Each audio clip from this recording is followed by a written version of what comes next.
Bonjour, bonsoir, ici un mini kiwi qui vous parle. On se retrouve aujourd'hui pour apprendre à dessiner Haku et Chihiro, les héros du voyage de Chihiro des studios Ghibli. Alors pour ce tutoriel très facile, comme d'habitude, vous n'aurez besoin que d'un crayon et d'une feuille. Nous allons commencer par dessiner le corps et la tête de Haku, transformé en dragon. Alors pour la tête, nous allons faire une forme d'ovale, un peu arrondie sur le dessus et plus creuse sur le dessous. Ensuite, un grand trait pour former le squelette, c'est-à-dire la forme du corps. On dessine ensuite le corps. Il est plus épais au niveau de la tête et s'affine vers la queue. Il suit le tracé du squelette que nous avons réalisé juste auparavant. Il faut que les lignes soient souples et déliées. Nous allons maintenant déterminer la forme de la tête. Nous allons tracer le front en faisant une ligne brisée qui forme le museau et le dessus de la tête de Haku. L'œil d'Haku que nous allons réaliser à présent est en forme d'amande. Le dessus est formé par une ligne brisée et le dessous est arrondi.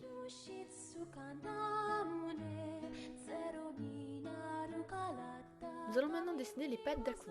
Pour cela, nous allons former des trapèzes qui formeraient ses cuisses, puis ses serres plus arrondies et repliées contre son corps.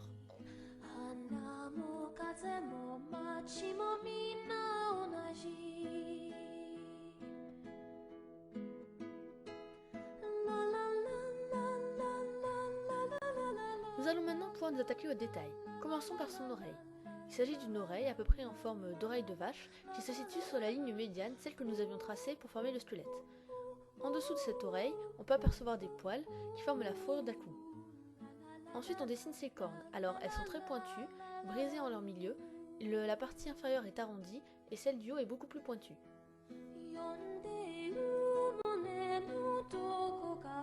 On peut maintenant commencer à dessiner Chihiro perché sur son dos. On commence par faire son torse, en forme de rectangle. Ensuite, on dessine ses jambes, donc brisées, comme si elles se tenaient au corps d'Haku.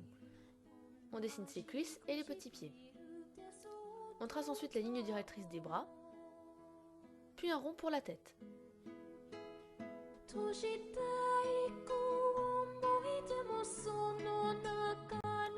Pour la forme de la tête, nous allons faire un trait qui descendra plus bas que le cercle et qui repartira vers le cou pour former le menton.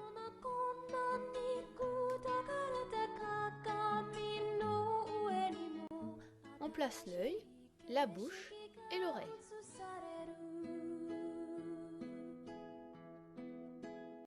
On s'attaque ensuite aux cheveux. D'abord, on fait 2 mèches derrière les oreilles, puis les petites mèches sur le front pour former la frange. On trace la forme globale des cheveux en laissant une petite épaisseur entre ces derniers et le crâne. On trace ensuite sa queue de cheval. Vu que Haku et elle sont en train de voler, il faut symboliser le fait qu'elle vole dans le vent. C'est pourquoi au lieu de la faire qui retombe, nous allons la faire droite derrière sa tête.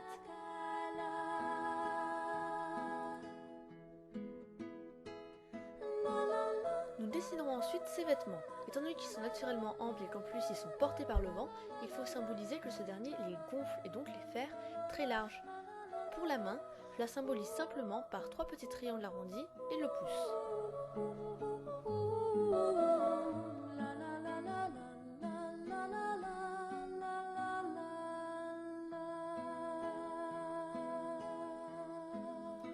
Nous allons maintenant nous attaquer aux détails du corps de Haku.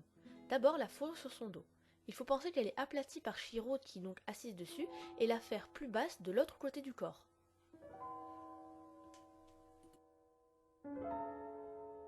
On dessine ensuite le bout de la queue de Haku qui est formé par de la fourrure de la même couleur que celle sur son dos.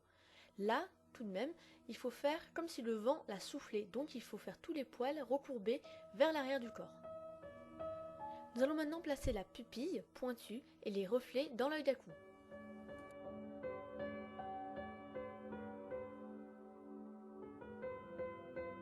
Pour finir, nous allons tracer le ventre d'Haku.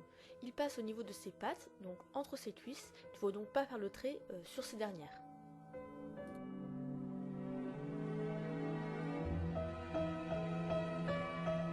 Enfin, nous allons tracer les longues moustaches de notre dragon. Donc pour cela, je vous conseille de faire le premier trait comme vous le sentez, très délié, et ensuite de suivre par petits à-coups pour faire le trait du dessous. un feutre Faber-Castell noir pour l'ancrage et les crayons de couleur, et voici le résultat. Alors si cette vidéo vous a plu, vous pouvez vous abonner ou mettre un pouce bleu, laisser un commentaire, ça me ferait très plaisir. Vous pouvez regarder mes prochaines vidéos, mes anciennes, me suivre sur Twitter et voter donc sur Twitter pour le personnage que vous voulez que je réalise dans la prochaine vidéo. Merci beaucoup.